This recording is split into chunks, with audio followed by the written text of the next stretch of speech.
Music by विकास बिहारी। माँ Ambe recording studio आमी।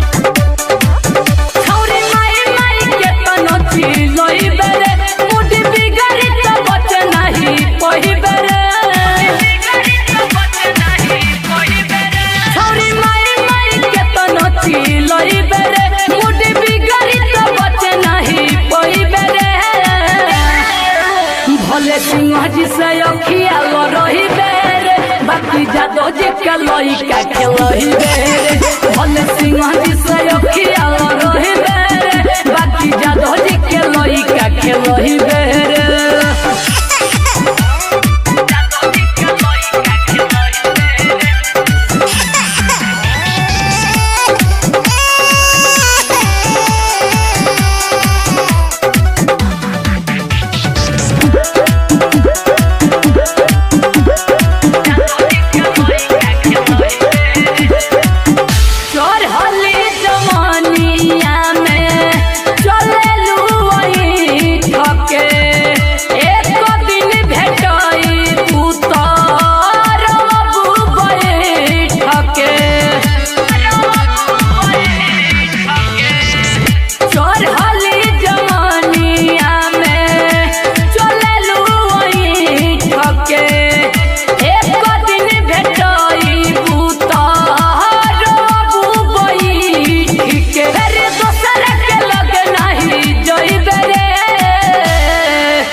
लइका के लही बेरे भले सिंह जी से अखिया रही बेरे बाकी जादो जी के लइका के लही बेरे।